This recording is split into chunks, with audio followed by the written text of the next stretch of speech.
for those of you who are listening, there is in fact a tiger. There's not a tiger on the couch. But we are here with Dr. Shane Clements. Once again, you're back. It's been a while. How you been? Been good. Been good. Yeah. Good. Yeah, it's been a little while. Yeah, it's been a year and a half-ish. Last June, episode 113, we decided that it's been that long ago. This will be 168. So not so much in number, but yeah, over a year. Yeah. We were like, hey, let's do it again real soon. Here we are a year and a half later. But I guess that's soon in the grand scheme of things. Yeah. Yeah. So you wear a lot of hats. You do a lot of things. We were just talking about you being a machinist, but you're a hypnotherapist. Right. So we got into some of that last time. If you guys go back and listen to that episode, we had just kind of started to scratch the surface on what that really meant and the fact that it was found in Scripture. Right. The word, I don't know what the word Hypnos, is. which is translated, from the Greek into sleep. Right. And so that's the word that we get sleep from. And a lot of people are under the misconception that hypnosis is a form of sleep, but it's really not. You're still aware of things that are going on, so you're not in that sleep state. You haven't crossed down into that delta waves and the brain waves. You're still more in the theta. Okay, so explain the difference in those two. Okay, so the way the brain works, or anything that we try to describe about how the brain works is just a model. Right. Okay. So, right. And the models help us understand things better. And there's one model that talks about the different brain waves that our brain functions in. So like fully alert, conscious waves, we're in the alpha state, and then you go down into the beta state, and then into the theta, which is that area like right before you drift off to sleep at night, or right as you're waking up when you have the best ideas and you don't have anything to write them down on. Right. That's and I think it was Thomas Edison that would sit in his office in the chairs with metal ball bearings and pie plates sitting under there, so that he would drift off into that state and he would lose his muscle control and drop the balls, and it would wake him up, and then he would write down. So he would try to catch himself in that moment. Yeah. What a fantastic idea. And then, there's a lot of audio out there that are the binaural beats, which are supposed to help put the brain into those specific states. Do those work? I mean, like, they really work? I don't really know. I don't have any way to test and see. A lot of it, I think, may come from the placebo effect, that the person that's using it thinks it works, so then it works. So it works. Yeah, I'll tell my chiropractor all the time, I don't even know if this is real, but I feel better when I leave, so I don't care.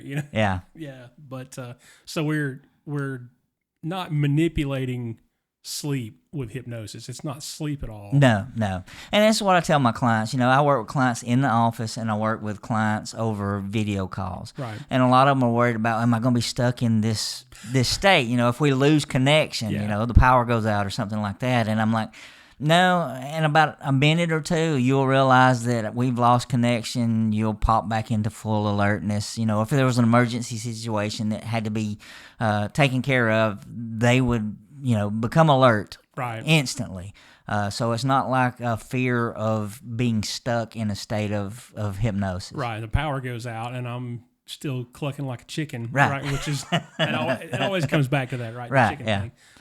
So we're not, if I were under a trance, is that what we're saying?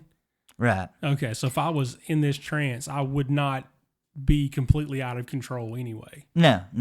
And the thing is we're in trances all the time. I think we talked about it a little bit on that last episode. When you drive somewhere and you get to where you're going, and it's that last 5 miles, it's like, wait a minute, I don't remember. How did I get here?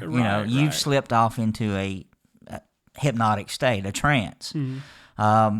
Whenever you're talking with someone and you ask them a question that they have to go inside themselves to find the answer, they're entering a trance state. So we're in and out of trance all day long. So if you ask me a question and I've got to stare into space and go into the deepest, darkest parts of my brain to find the answer.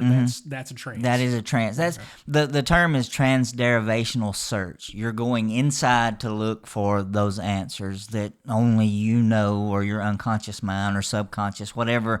Everybody uses those two different terms. They're interchangeable in my opinion. There's not anything different. So, but you go inside to ask that, because the conscious mind can only process about 7 bits of information plus or minus 2 at any given time. Right. Your unconscious mind is processing millions of bits per second. It's controlling heart rate, breath rate, blink, all of that, blood pressure. Everything is being controlled by that unconscious mind. So the conscious mind deletes a lot of things that it doesn't need. Right. If I were to say, well, how does your left foot feel inside your shoe? You're like, well, I hadn't really thought about it till he brings it out. Yeah. Because the conscious mind doesn't need to know unless your shoe's on fire, and then it's going to be like, hey, we got a problem here. Yeah, there's something going on. Yeah. Okay. Well, that makes sense. I don't know. You hear hypnosis, and I talked about clucking like a chicken a minute ago.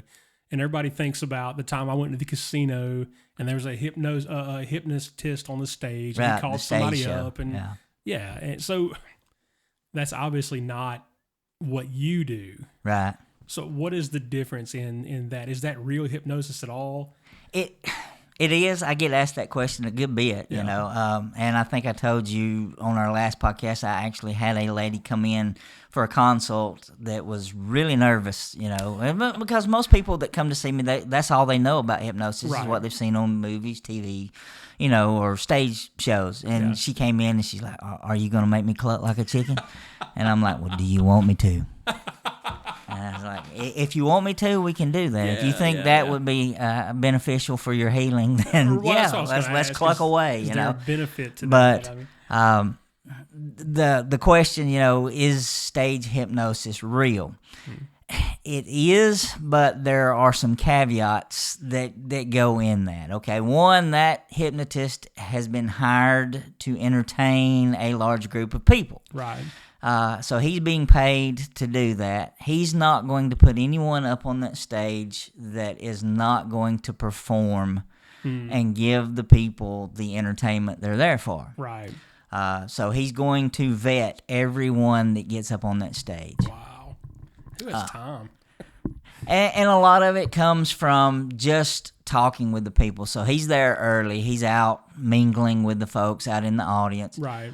Talking with them, seeing who's more suggestible, because there are people that are more suggestible than others.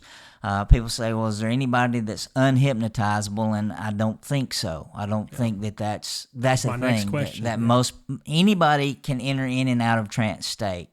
Levels of trance, it may differ for each person, but the thing is you don't have to be in a deep somnambulistic hypnotic trance in order for the suggestions to take effect and work. Okay. So there's different levels to your hypnosis, the same way there is to your sleep when you get the beta and the theta and things like that. That's according to some of the theory. There's different levels, and you can tell when I'm working with people that it's going deeper. And we good? Okay. Yeah, had a sound. Yeah, something went off there for a little bit, but yeah. So went into a trance to figure out what's going on, right? So, but yeah, there's theories that there's different levels, and there's all kind of hypnotic scales to test those levels and see what they are. I don't worry about that too much with the clients that I work with. I feel like if they're in a trance, then their unconscious mind is open to the suggestions. Right. And there again, a lot of people, are under the impression that it's mind control. When I say that their unconscious mind's open to suggestions, that I could program them to do anything out there. Right. And again, that's not the case. I can't make anyone do anything that would go against their morals, their ethics, their beliefs. Yeah. It's not like that. And that makes great movies, for mind control. Yeah. And mind control you and get you to drive a car off a cliff or whatever. Yeah, I couldn't make you go shoot your neighbor's dog unless that's something you already wanted to do. Right. Yeah, well, let's not do that. Not at all. You have these powers, and you have to use them for good, like in the movies. Exactly. I don't know. I guess it's just a thing that scares people, or they're curious about. But either way, it's because they don't know anything about it. Right. And I didn't know anything about it until I talked to you. And that's the biggest challenge that I faced. This month, we're coming up on 5 years that I've been in the office. So I've been there for 5 years now. And the biggest challenge that I faced is educating people on what hypnosis is, what it's not, how much, what it can do and what it can't do. A lot of people think, well, I can just go to the hypnotist, he'll snap his fingers and everything is better. Perfect. Yeah. I had one come in for a consult on weight management, and they're like, this, I need this. And I'm like, well, we're going to have to look at, your lifestyle, make some changes there, that kind of stuff. And they're like, oh, no, I'm not going to change anything that I'm doing. I just want you to put me in a trance. And the weight just fall off, right? Right. And I'm like, I'm sorry, it don't work that way. Yeah, it would be nice if it would, right? I'd write you a check right now for all kinds of things. Yeah, I definitely would be. I would probably be on the beach somewhere. Oh, yeah. You wouldn't have to do it for very long because you could charge whatever you wanted at that point. Right. But I don't know, are there healing qualities?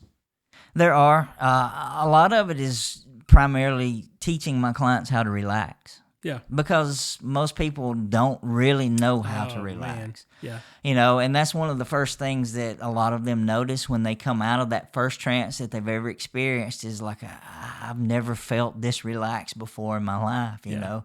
And the thing is with hypnosis, relaxation is a factor in some of it, but it's not always that, the state of the eyelids is what I tell people is not important with that, because there's conversational hypnosis where I'm just sitting with a client carrying on a conversation, so to speak, and I'm recognizing those instances of trance and utilizing that to give the suggestions that they want made to their unconscious mind. Right. It's not suggestions I come up with, because we have a long, I do an hour consultation with a client before we ever even have a first session. And so it's suggestions that they've given me basically that they want me to give back to them in the hypnotic state where there's that resistance is down. Right. Because if a client comes to me and I try to solve the problem, that resistance is going up instantly. Yeah. And so we've got to figure out how to bypass that critical faculty. Okay, so a conversational trance tells me that I'm definitely not out of control. Like I haven't just handed my entire conscious and subconscious over to you for you to play like a harp or whatever. It's kind of what I want it to be. Yeah. Because I told you, I'm connecting all the dots now, and I'm repeating what you just said, but it's because I'm circling back around in my own brain. But that's wild, man. Yeah. Well, who thought of this stuff? Well, the way that we do modern hypnotherapy now is primarily attributed to a man named Milton Erickson. Mm-hmm. He was a medical doctor in the 40s, 50s, and he suffered as a teenager. He suffered a bad bout of polio. Okay. And he was paralyzed, neck down, couldn't move, couldn't speak for a while. And the doctors actually, this was back when they still made house calls, came in and told the mother that he was not going to make it. He was going to be dead in the morning. And they moved things around so he could see out the window. And in his mind, he was like, if I could just keep my eye on that star through the night, I'll make it till the morning. Yeah. And so he used that as a self-trance to allow his body to do what it needed to heal. And for several months after that, he was still there, basically an invalid, couldn't speak, couldn't move, and the family was having to wait on him. And so he would witness all of the family dynamics going on, and he would notice the facial features, the twinges, the different micro expressions that will come up on a face. And he was able to read what was going on in the situation, and he could predict in his mind what was going to take place next. And so he became an excellent student in studying human nature because of his situation. Right. It's all he could do. Right. Yeah. And then as he began to grow stronger and was able to speak again and talk, he would try different things, speaking different ways, different language patterns, and testing them out to see how it would do. He took himself on a solo canoe trip to build up his upper body strength again. But he spent his time experimenting, learning all of these tools and techniques. And he was one of the premier experts that a group that created what we call NLP, neuro-linguistic programming. So if anybody's ever watched or listened to Tony Robbins or read any of his books, his first book, Unlimited Power, it had a chapter in it on NLP. And that's really what got me interested. I read it when I was 12 years old, and I was like, I want to know more about this. Yeah. You know. And the creators that created NLP, they watched him. They watched family therapist Virginia Satir and Fritz Perl, who created Gestalt therapy. And so, they watched them. They watched their language. They recorded all of what was going on to learn about how they got the results they did, because none of the therapists knew how they got the results that they did. They just knew they could get the results. Right. And so these guys broke it down into all the language patterns, the eye accessing movements. And in NLP, we have what we call the eye accessing cues. And it's like when you look in certain directions, you're recalling certain things, like you're recalling memory recall, visual recall of something you've actually seen, or you've got visual construct, which is something that you've created, a vision that you've created in your mind. It doesn't exist anywhere else. You have the same for auditory. You have actual auditory recall or construct auditory recall, and then self-talk, and then kinesthetic recall. So hands-on kind of thing. Remember the way it felt. And so a lot of times when you're watching somebody and talking with them, you're watching for the eye access cues to see, okay, is this person thinking more visually, auditory, hands-on, kinesthetic, or are they lost in their own thoughts and that little voice in their head? And we use that to fine-tune what we're doing to help them get the results they're looking for. Okay, so it's more than just the trance. You're still reading cues and looking people in the eye, and you can see that I'm looked up and to the right, so I was thinking about, whatever based on that. So if I ask you, how many windows are on the front of your house, and you have to stop and think about it, you look up, and it's like, okay. Yeah. And then it's not always 100% accurate, but it gives you a good idea, because for left-handed people, a lot of times that's going to be reversed. Oh. So I had a buddy, I went to school at a place where they had a class on interrogation tactics. It was military school. And they talked about right for remembering and left for lying is what my buddy would say. The standard rule was, but I guess for somebody who's left side dominant, that might be opposite. Right. And then it's your perspective from how you're looking at them. So they may be looking up and to their left, but it's to your right that they're looking at. So you've got to pay attention to those directions as well. Well, we kind of got into a little bit of this last time, and now I think now that I'm sitting across from you, I'm thinking, does he think I'm zoned out, or I should look him in the eye the entire time? But that's a little bit too weird too. I don't know, but it's fun stuff to think about. It's one of these things that you don't like. There's not a hypnotherapist on every street corner, right? We could find a chiropractor, or an orthopedist or whatever, but hypnotherapy is a different thing. How many of you guys are out there? In Rome, as far as I know, I'm the only one. Yeah. Most people that call me up, they find me from a Google search or word of mouth is how most of my people come to see me. Right. And in the Google search, they say, I would have had to go to Atlanta or Chattanooga. Yeah. For anybody else. So I figure I'm the only one within a 70-mile radius. We had someone about a year ago come in and look to open up a hypnotherapy practice in Rome. They lasted about 6 months. Yeah. And a lot of it was their marketing tactics and things. They were marketing more toward the woo-woo side of things. And in our area, that's not going to. Yeah. Well, you mentioned that. I've never heard of them. Right. I don't know if they were here. I didn't know anything about it. Yeah. They only lasted about 6 months, and they're somewhere down around Atlanta now, I think. Yeah, bigger market, I guess. But if you just do things right, you can be the only game in town, right? And just hold the market. Yeah, I mean, when they first came to town, I was hoping that they would do well too. Yeah, because there's a market in Rome and Floyd County. I mean, with 100,000 people in Floyd County, I can't see everybody. Yeah, and I can't help everybody. Yeah.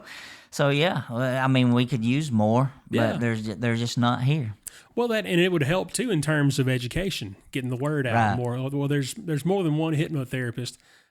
Well, I think we have a psychic here in town, and there's only one of them. Yeah, I think there's And people might look at that and go, well, if that was legit, there'd be more than one. Right. So I guess you probably get a lot of the same people going, well, if that was a real thing, they'd be on every street corner, which isn't true either. But one of the good things that helps me too is I've established good connections with some of the medical doctors here in the area and some of the other health care providers. Right. And so they refer clients to me a lot, especially a lot of stop smoking clients, weight management clients, things like that. That people, and a lot of anxiety relief clients that I work with. So you get referrals from medical doctors. That was one of the things I was going to ask. Yeah. Okay. Yeah, I get referrals there. And then last year we were at the health fair at Shorter University. We didn't get to go this year. We had other things when they just had it this past Thursday. Recently. Yeah. Oh, cool. Well, good deal then. Well, that helps you then. You don't have to go out and drum up all of your business. Right. All right. Well, I was going to kind of get into that and ask about medical doctors and that side of things. And I don't know if they would fall under this category, but who are your detractors? Who looks at the field of hypnotherapy from a professional standpoint and says, I don't trust that, or that's not real? Or I'm sure there's still some medical doctors out there that, are against it or don't understand it well enough to prescribe or to send clients to me. Right. And that's what I tell all my clients too, even though I have a doctorate. It is not a medical degree. I don't diagnose, I don't treat, and I don't prescribe anything. Right. You stick to what your healthcare professional is working with you on. I think that maybe some psychiatrists and psychologists, that may frown on hypnotherapy as a modality, which a lot of them are coming around now. Yeah. And there's like the Milton Erickson that we were talking about a while ago. The Milton Erickson Foundation is they don't work with anybody or train anyone that is not a medical doctor to use hypnosis and hypnotherapy. Okay. Just because they feel like, when you get in there tinkering around under the hood, so to speak, you don't want to do more damage than is already there, right. Especially with clients presenting with other mental health issues. And so, so I'm very careful about the clients that I take on as well. And I'm glad I have connections with other medical professionals so I can refer out if it's something that's above my pay grade, so to speak. Somebody just needs some medicine or anything else. Yeah. Okay. Oh, man, while you were saying that, I was thinking of my next question. It's kind of gone now. I want to ask you while I'm thinking about it. Do we have trivia tonight? You got trivia? It's okay if you don't. No, I don't. That's okay. Perfectly cool. I need to get some. All good. All good. So hypnotherapy, how many times does it work the first time the person comes in your office? It depends on what they're coming in for. Okay. As far as like stress relief, anxiety relief, most of those clients see a difference after that first session. With my stop smoking clients, that is a different breed of clientele, I guess, because in honesty, most people that come to see me that say they want to quit smoking don't want to quit smoking. Right. And that's the first thing I tell them is until you're ready, nothing anyone does is going to be able to help you. Yeah. But they've got to be at that point, what we call threshold. It's got to be something's got to change. It's got to change now, and I'm the only one that can change it. Because again, like I said, they think I can come in and I can snap my fingers and everything changes. But I have success with stop smoking clients, and those are the ones I hear back from. Right. Then there's a lot that I never hear back from, and I'd like to think that they all went away. They got what they and quit needed, right? smoking, Yeah. But it just at that time it probably wasn't ready for them to change. But Yeah. with my stop smoking clients, I do charge a premium for that. One, because they don't want to quit, Right. and so they need some skin in the game Yeah. to make it painful. Yeah. It's a sacrifice. And we tend to get better results when we avoid pain than we are gaining pleasure. Okay. And so I actually wrote a blog post on this that came out earlier, but it's okay. So just imagine it like this: Okay. you go and you buy a brand new set of tires. I just had to buy a set for my van, so and they're not cheap. But you go and buy a brand new set of tires. You're at home. You're in bed at 3 a.m. Somebody, your friend, shows up banging on the door. You get out of bed. You go down there. What are you doing? What are you doing? And he's like, I got this brand new tire I want to give you. And you're going to be like, man, just leave me alone. I'm asleep. Right? Yeah, It's not going to motivate you to take any kind of action other Right. than get a little bit angry and then go back to bed. Yeah. Yeah. Okay, so same scenario. 3 a.m, you wake up, you hear somebody out there taking one of your brand new tires. Mm. Now you're going to be motivated to act quickly Right. and aggressively Yeah. to stop Yeah. that from Yeah. happening. And so that's the way our brains work a lot of times, is that avoidance of pain is a better motivating factor for us than gaining pleasure. And so if somebody's trying to quit smoking, let's look at all of the pain that could come down the road in the future Right. if they don't quit. And it's like first thing that most of them call me up is like, how much does it cost? Yeah. And I'm like, well, how much is it going to cost you to keep smoking? Ooh. How much And is there it they go worth? into the trance Right. and start questioning it. Start Well, what is it going processing. to cost? It's not just a monetary cost. It's costing time to go find the cigarettes, buy the cigarettes, find a place to smoke if you work somewhere where they don't allow smoking. Right. And this time of year, as the weather starts cooling down and you go by the hospital and you see all those out in the designated smoking areas out there just Shivering, yeah. freezing, and it's like, yeah. Right on the side of the road. Yeah. Yeah. And so how much is it going to cost for them to continue smoking? Right. And honestly, if they really want to quit, then it's not going to cost them anything because Yeah. it's going to save them money in the long run. Yeah. Yeah. Well, that makes sense. So I can pay you, I don't know, 100 packs of cigarettes or whatever Yeah. to stop me from smoking 1,000 packs of cigarettes. Yeah. So you start doing the math in your head as far as that goes. And then, of course, the health benefits from not smoking. And is it going to cost me years of my life? Right. Could I make it to 80 where I only would have gotten 65 had I Yeah. continued to smoke or whatever? And so, yeah, I guess, like you said, there's more than just the monetary end of things.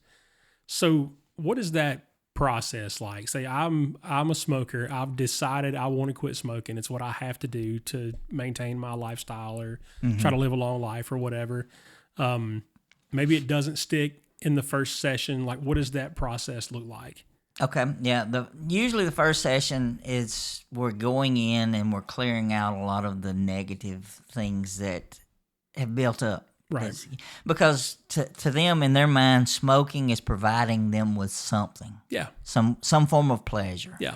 A lot of them feel like it's a stress reliever when Yeah. it's actually a very strong stimulant. Yeah. And so it does the exact opposite effect on the body that what they think it is. But a lot of times it's them stepping away from whatever that was stressing them out. The deep breathing that they're doing as they're smoking calms them down, and so now they've anchored that feeling to that cigarette. Yeah. And but with that first session, we go in, we clear out a lot of those negative thoughts, those myths that they believe that smoking's their best friend, and all of this kind of stuff. And it's different for everybody how they Sure. I how asked you they an unfair process question. things. But primarily they're going to come in. I'm going to do the consult with them so that I can learn how they do their smoking habit because everybody does it differently. Right. And so when I learn a little more about how they specifically do their smoking habit, then I know more about how to fine-tune the session for them because there's no cookie cutter Right. session. It's different for everyone. Yeah. And we may do conversational hypnosis for that first session. We may do an actual formal trance with the induction where they sit in the chair and we talk them down and count down and deepen the trance and then bring them in and out because that's what they call fractionation. So each time you go into trance, you usually go deeper and quicker. Okay, so every time. Right, so when they come intense. to see me for a follow-up session, it's usually easier. One, because they know what to expect now. Right. The first time they've been, they're a little nervous. It's their first trance. They've never really experienced formal hypnosis. So they're a little on edge, and they usually don't go very deep in that first trance. But then each trance after that, they do. I've actually got one client that I've worked with for, I've been there 5 years, so 4 years now. And they come to see me about once a month, every 6 weeks. And they find that it's beneficial for them. They like the guided aspect of it. Okay, yeah. So I've got, in my office, I've got chairs that we sit in to talk for the consult. And then I've got the amazing hypno chair. The hypno, you've seen I've seen the it on post social. on there. Okay, so with this client, as soon as she moves over to the hypno chair, she drops into a trance. I don't have to, and she tells me, I can share her story with anybody. So, anybody thinking, well, he's telling about what's going on. No, it's the same. It's okay. Yeah, it's same confidentiality things as with a medical doctor. Right. What happens in my office stays in my office unless you give me permission to share it. Right. And she's like, this has helped me so much. Please share it with anybody that you think can help. But she moves over, so anything that I need to address with her consciously, we have to do it in the regular chairs because as soon as she moves to the hypno chair, she's gone. And she flushes when she goes into trance, and so she lights up like a stoplight as soon as she sits in the chair. I mean, it's getting any easier than that, right? Right, and part of that's because her unconscious mind knows, hey, this is where we're going to get the work done. Right. Let's get to this place as quickly as possible. Yeah. What also shows that she feels like she's safe there. Right. If it's just that easy for her to pop into a trance because she sat in this chair as opposed to that one, she's safe and she's comfortable. Right. That's cool. That's a big aspect. It's got to be. It is. Ecology is one of my biggest things, making sure that my clients feel safe, that they know they're safe, and that if they have any kind of issues there, because when we start dealing with trauma relief and things, there's a lot of things under the surface that can come up and present itself in several different ways. And in hypnotherapy, we call it an ab reaction. Right. And so knowing how to help them through that so that they can still get the healing that they're needing. Yeah. And a lot of it is they're creating these images, these pictures, these thoughts, these sounds in their mind that they've got to process through, which is a little different than with talk therapy, with a psychiatrist or psychologist, where we're not having them relive that event again over and over again. I mean, they've told their story to hundreds of people. Most of the time when they come to me, the one of their statements is, "You're my last hope. Last resort." I've been everywhere else. And I'm like, well, if you came to me first, we might have could have prevented some of that. Yeah. But and again, is knowing how to work with those clients when they go into that ab reaction type thing. Yeah.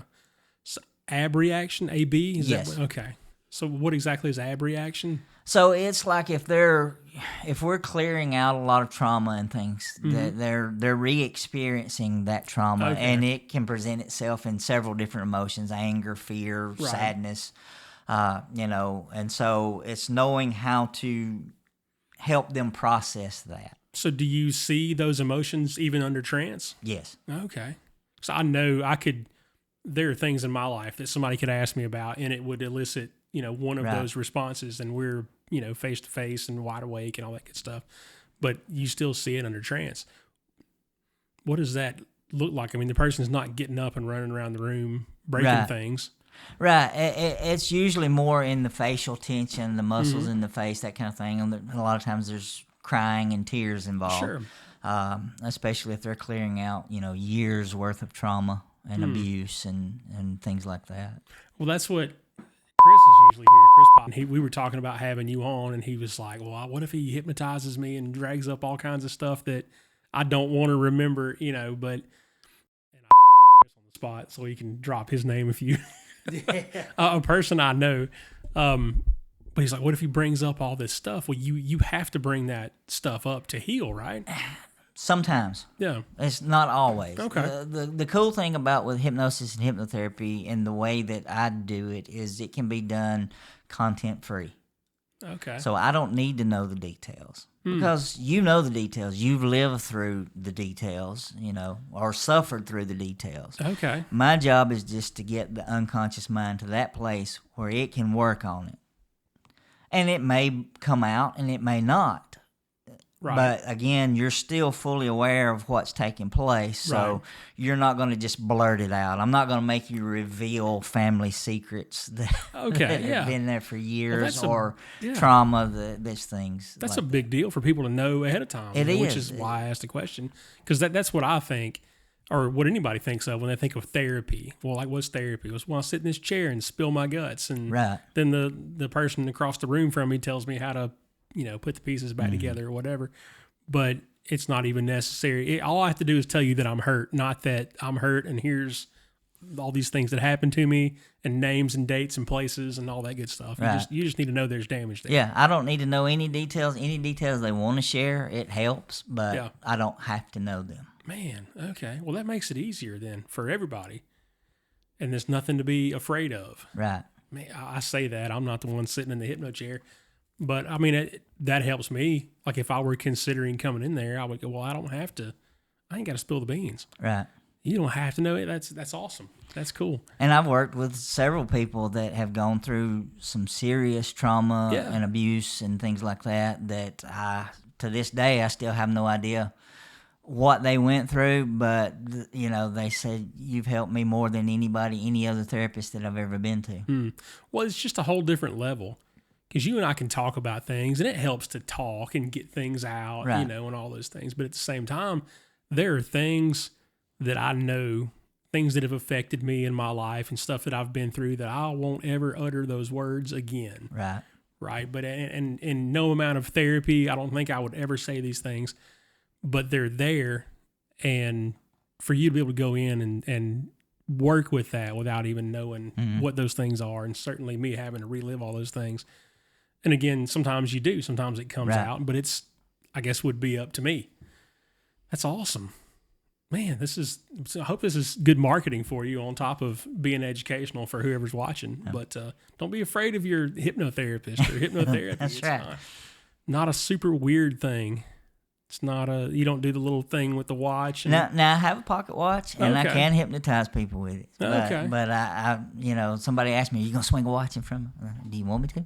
I guess it could be anything, though, right? I mean, it's something that you're focused on or not focused on. It's just quieting that conscious mind, that chatter in the conscious mind is all it's for. Yeah. Most of the time with my clients, I do what a lot of hypnotherapists hate or against is progressive muscle relaxation inductions. They want the flashy, show stuff. Right. So you can go online and you can look at all the speed inductions, where they are out walking around and pull somebody's arm and drop them into a trance and all that kind of stuff. And, but for the clients in clinical hypnotherapy, again, most of my clients don't know how to relax. So when we go through a progressive muscle relaxation induction, when they leave my office, they've got a tool they can take with them that day, and they can use it for the rest of their life. Anytime they're starting to feel stressed or they have trouble sleeping at night, they can lay down and start the process and go through that and work their way down, from the top of their head to the tips of their toes or vice versa back up. And most of the clients that use it, they say I can only get about halfway through and I'm gone. Yeah.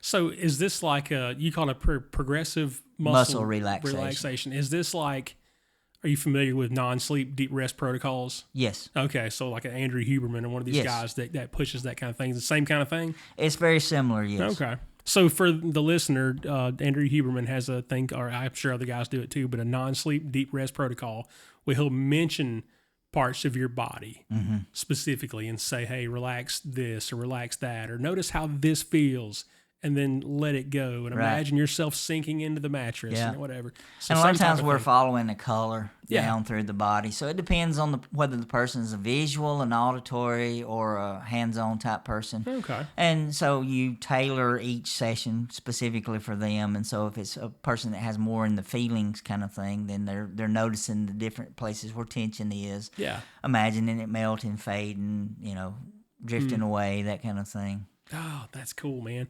It's one thing to go, because I've used Huberman's non-sleep deep rest before, and it's like it's one thing to do that because I don't know him. He lives in California. Right. Like I can't sit in his office, but I watch his videos and it helps. But it's different to be able to go somewhere and be coached through these things. Right.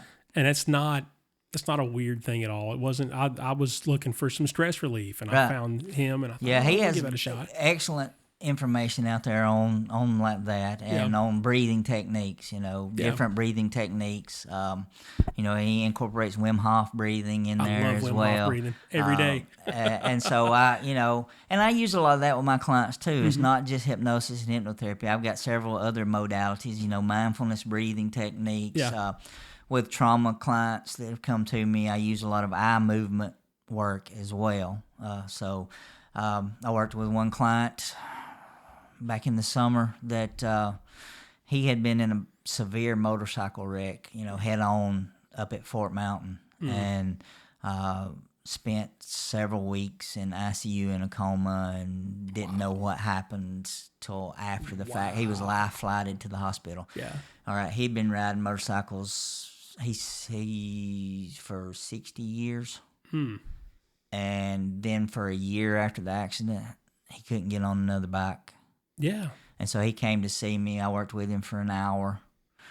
He sends me videos all the time of him out riding. They just come back from the dragon, and and so an hour work, we give him his life back, and we were using eye movement techniques. We didn't do any formal hypnosis, but it was more conversational style and the eye movement techniques. Okay. And it's excellent for trauma. Yeah. Yeah. Man, you about to sell me on this, Shane. I'm about to come out and see you someday and get to work through some stuff. Tango, you got a list of things you want to work through? I have a lot. You got a group rate? We can both. But it's just, I don't know. Like I said, it's not something you think of unless you're face to face with somebody who knows it and understands it. But you've mentioned, like we were talking about breath work a minute ago, and then we talk about hypnosis in general, and we mentioned that it's mentioned in Scripture. There are some detractors in the religious world, I would assume, and say, well, you can't mess with that because that's the devil's thing. I hear that about breath work. Yeah. Like, well, what could the devil, we breathe, right? Exactly. We can live for weeks without food, days without water, but only a few minutes without air. That's important. Yeah. So what do you get on that front? Yeah, with that, and that's a lot of it. It's like a lot of things that we don't understand, we tend to demonize. Yeah, and so I think that's what's happened with this, and with folks that come to that. And I get that a lot of times. Usually, it's private messages. It's like, how can you do this? You're a preacher, kind of thing. Right. It's like, yes, I've been preaching for 35 years now. So I said, and we won't name names, but where my doctorate is from thinks hypnosis is satanic. So, no kidding. Yeah. So that's fantastic. But so I get it a lot, and it's like, how can you do that? And I'm like, well, where did your unconscious mind come from? It was given to you by the Creator. Right. And apart from the gift of salvation, it's probably the greatest gift we have because it's controlling everything else about us. Right. And so we're learning how to communicate with that part of us that was given to us by the Creator. You know, so there's nothing demonic or satanic about that. You're not opening your mind to, or opening yourself to, you know, demonic influences. Yeah. Well, again, it's not like when you're in a trance, you're not just opening up your soul and inviting any old thing in there. Like you're looking at specific things, and I have to think, without you knowing a ton of details, like we were talking about trauma a minute ago, without you knowing all the details, there's not like a lot of influence you could do in that aspect anyway. You couldn't plant things in my mind that weren't already there and things like that. Right. And that's, you know, talking about that too, though, is we can create false memories if you're not careful. And that's why I like to work content free, because I'm not wanting to create and give suggestions that would create a false memory. And so they won't allow, you know, hypnotic testimony in court for that reason, because you can lead someone into those false memory thoughts. Okay. Yeah, but we get that. I mean, my wife and I were talking about Mandela effects today. Exactly. And did Curious George have a tail or not? You know, or the toucan on the Fruit Loops guy, was he red, yellow, orange, or orange, yellow, red? What was his, you know? And you know, the Sinbad movie. Yeah, the genie. Right. I was that all doesn't over exist anyway. Apparently not. You know about the Sinbad genie movie? Was that No, it wasn't. It was not. There was not a movie where Sinbad played a genie. Was that not Kazam? Apparently not. I know, me too, man, me too. But I thought I saw that brought up somewhere the other day, and I thought, well, no, there's a movie, and I got to look in there. Not. And that's how our memories work. You know, is. And that's what I tell a lot of my clients too, is they like, can you just make me forget that this ever happened? You know, I have some that come to see me from bad relationship breakups and things like that. And they're like, can you just make me forget that I was ever in that relationship? And I'm like, well, no. I can't do that. And it wouldn't ethically or morally be right to do it if I had that kind of ability. Yeah. I said, but I can teach you how to reprocess those thoughts, those images, those emotions, so that they don't have that emotional effect anymore on you. So it's a memory. Yeah. But it's a memory that doesn't affect you emotionally. Right, just different frame of reference. Yeah, because our memories work. It's not like I'm aging myself now, but it's not like a VCR, right? You know, that you pop a tape in and hit play, and it plays from start to finish. Yeah. And a lot of people think that's how our memories work, but it's more like a bunch of boxes in the attic.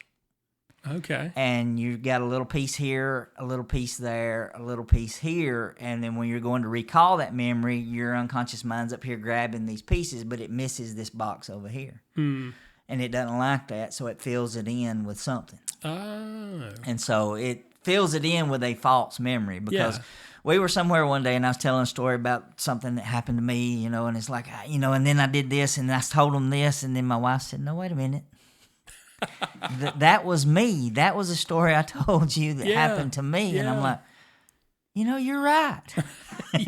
You're absolutely right. Yeah. But my memory created it as something that happened to me. It created that false memory. Yeah.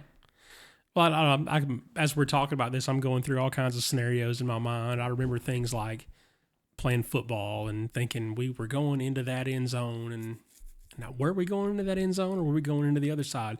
And that's a minor thing on the grand scheme of things, but were we going one direction or the other? Were you driving or was I driving? Right. And where were we going that time? And I thought we were going to Mount Eagle, and it turns out we were going to Chimney Rock or whatever, you know. But it's like we do feel our mind fills in the blanks on stuff that we thought we remembered. And I've had a couple of people call me up. It's like, can you help me recall, like we were in an accident, can you help me recall certain things that happened in that accident for like insurance purposes and things? And I'm like, no, can't really do that. I can put you in a state where your unconscious mind may be able to help you recall that, but I can't specifically take you back and you recall everything in perfect detail of what happened, even though you're in an unconscious state. Right. So you're just using, we might have gone over this already, but we're way deeper into hypnosis than we were in the last episode. So you're just using what's already there Exactly. or what's not there. It's a natural thing. Right. That See, our unconscious mind is recording everything since we were born. It's recording it all. It's there. Yeah. It's just a matter of whether it wants to give it up and let you know, because it's repressing some of it for a reason. Yeah. And so it may not want you to know that. Yeah. And so with a lot of my clients that come to me, they're like, I know I've got to change some things. I don't really know what it is. Then I know it is an unconscious level. And I'm like, well, would you be fine if your unconscious mind never lets you know what it was? And then they have to stop and think. Yeah. Is that something, or is it something that they're going to really want to know every detail of? Yeah. And everybody's different, but some people are like, I just need some relief. I don't care if I ever know what. Yeah, yeah. Well, I'm glad to hear you say that, because I thought I'd heard before, and it might have been a Mandela effect for all I knew, but I thought I'd heard before that we remember everything, like from the time we're born all the way through, and it's a matter of being able to recall it and bring it up, and and then is it accurate? Right. But I'm glad. So to hear you say it's that, recorded, but as far as accessing it, you may or may not be able to. So what a brain we have, though.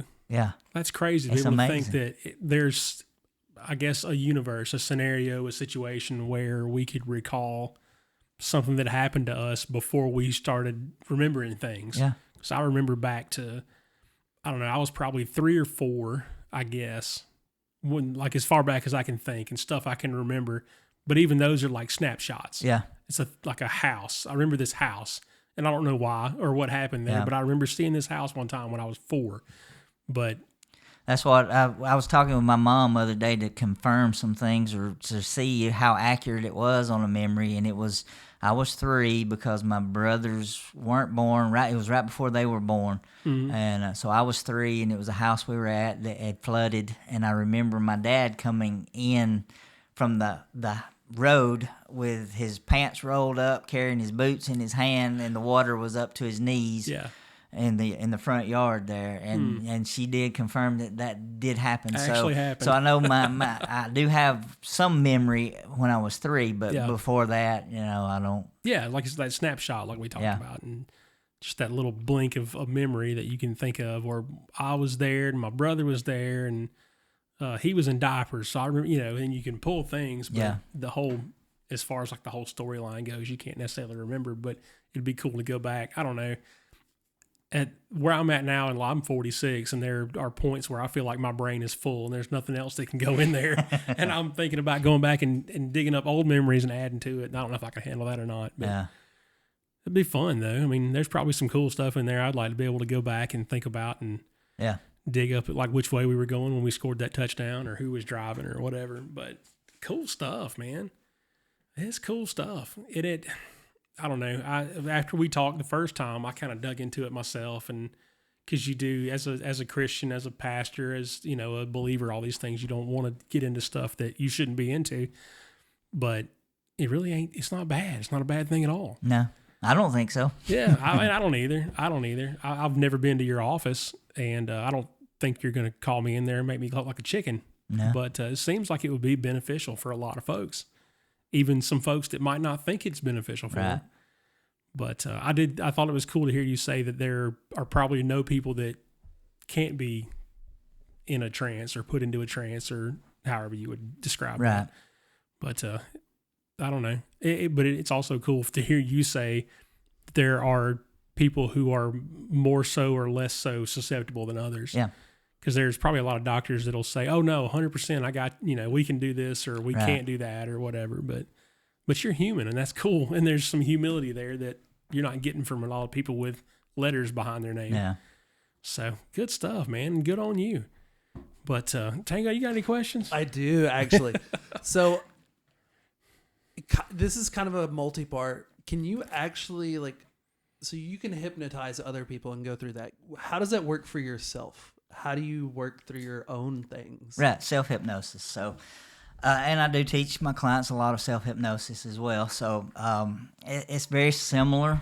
A lot of it is like with the progressive muscle relaxation when I'll get into that state with what I want to work on in mind already. Mm-hmm. So I'm letting my unconscious mind know this is what we're going to work on.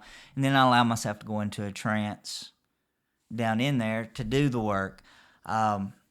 Depending on where I'm at and what's going on, I'll set an alarm if I need to bring me out of trance, or if it's something where I can just drift off into sleep and then wake up later, then I'll do that as well. Okay, that's crazy. That's cool. So that was kind of one of the bigger things I was thinking about, was like, how do you work on yourself? Because like everybody needs to be able to kind of be able to vent and get all these things out. Right. So and I found, for me personally, I do a lot of what they call free writing. Mm-hmm. And so I've got a notebook that's all I do. In one particular notebook is free writing. So if I've got a problem on my mind that I'm trying to work out, I'll sit down and I'll set a timer for like 20 minutes. I'm going to sit down and my hand's going to keep moving for 20 minutes. It's not going to stop, even if I'm just having to scribble lines on the page, until it picks back up to what the thought process is going on. And it allows my conscious mind to get out of the way so that my unconscious mind can get in there. And there may only be one sentence on 3 pages of scribble that makes any sense to me whatsoever, but that's the answer that I was needing, That's so cool. Is there, so you said everybody is mostly like susceptible to this. Is there a certain group of people or a certain sect of people that are more difficult to work with than others? Highly analytical people are harder to get into trance in like a progressive muscle relaxation. So we have to work around that analytical brain, because they're like, now you're feeling yourself getting, more relaxed. And they're like, no, I'm not. In their mind, it's fighting against it. It's right. Like, no, I'm not. And so that's where the conversational hypnosis comes into play more, is with highly analytical people. And then people that have a low IQ, they're not able to process what's being said. They're not going to be able to go into a trance. Right. Okay, so you're talking both ends of that spectrum, where right, it's the overthinkers who are thinking, I'm focused, and other end. And I've had some clients that come in that are very, very highly analytical, engineers and things like that right. think in numbers all day long, accountants and lawyers, and it's so we have to approach it from a different standpoint in how we get them to that point where their unconscious mind can do the work. Man, he's just fantastic. Right. You ready to book an appointment? I am. Get you a consultation. I don't know. I've always wanted to try it because I carry some anxiety with me, and a lot of folks do. And I thought, I don't want to be on medicine. I don't, because it helps some folks, but I don't want to do that, and I don't want to stay high all the time. Like marijuana is not my answer either. And there's all kind of ways that we process anxiety and stress, and that turns us into alcoholics and all kinds of stuff. But if there was some other way, and maybe that's it, and people say, well, why don't you just pray about it? Well, like, bro, you think I ain't thought about that? That's the first thing I did. You think I ain't doing that? Yeah, I know, right? That's top of the list. But there's another way. Yeah. And I tell everybody, when they talk about hypnosis and we're talking about the satanic and demonic, I said one of the biggest and fastest inductions into a hypnotic trance is on Sunday morning at, like 11:58. Let's stand for prayer. Yeah. And everybody turns inward at that moment to pray. And so that is a hypnotic state. Everybody uses hypnosis on a daily basis. They're just not aware that that's what they're doing. Ooh.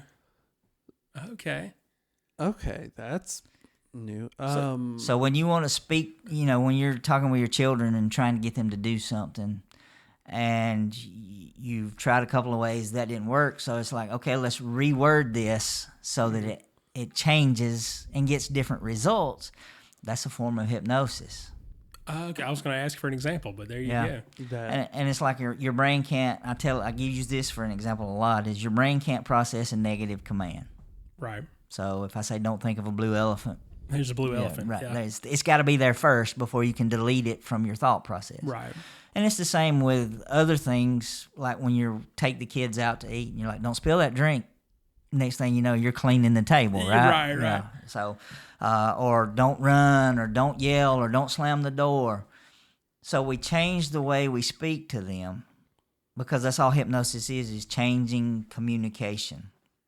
And so instead of don't do this, don't do that, we say, be careful with the drink, walk through the house, close the door softly, speak quietly, please. Yeah. And so then their mind sees that, and they can grasp it and give you the results you're looking for easier than the negative commands. Tango's mind is blown. Yeah. My mind's blown. To be honest with you. That one, that right there, I was like, well, that works. So like somebody like me who's on anxiety meds and wants to get off of them, how would that process work for you? Like what do you go through on the anxiety side without telling trade secrets?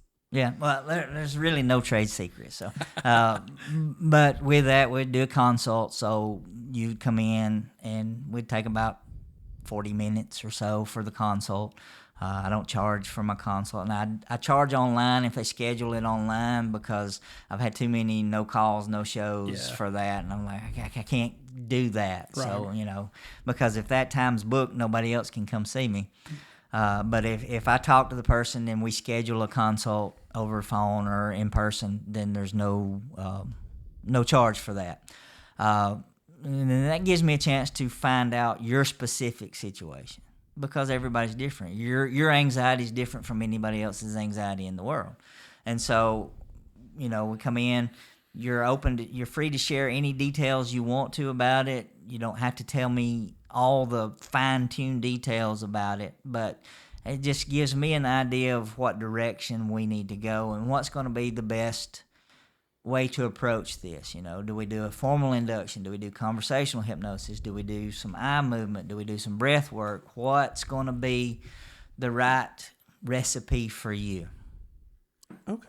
So it's this is something that everybody should do, along with like going to the chiropractor, because everybody needs their back adjusted. Right. Everybody needs to go see their local hypnotherapist and really dive in deep, and kind of we'd be in a much better place. Tango's ready to make commercials for Northwest Georgia. Yeah, exactly. Well, that's what I've been screaming for 5 years. So. Yeah. No, it's just could it be used as like a regular maintenance type of thing, like he said, the chiropractor? Yeah. Well, like I said, I've got the one client. I've got a couple that I've worked with on a regular basis, but I've got the one specifically that's been with me for 4 years, and I'll actually be seeing them tomorrow. They're coming to see me tomorrow. So good deal. But yeah, and because she's in a very high stressful position, she's an office manager, and she looks after 14 other grown men that are children, at times. So, bless her. But being a man, I can call us children. Right? Yeah, I don't know any of them specifically, but I just but if there are 14 guys in the same room, exactly. a bunch of them are kids. I get it. Yeah, we're fair. all middle schoolers. Yeah, exactly. We are on some level. But yeah, and so, but she comes in for that kind of a touch-up thing. Yeah, good. Because I know there are times that I go to my chiropractor and things aren't necessarily hurting. Yeah. But I feel better when I leave. Exactly. So it's the same kind of thing. Well, good deal, man. Well, where can people find you and your blog and... Okay. So I'm on Facebook. They can find me there. The office is Northwest Georgia Coaching and Hypnosis.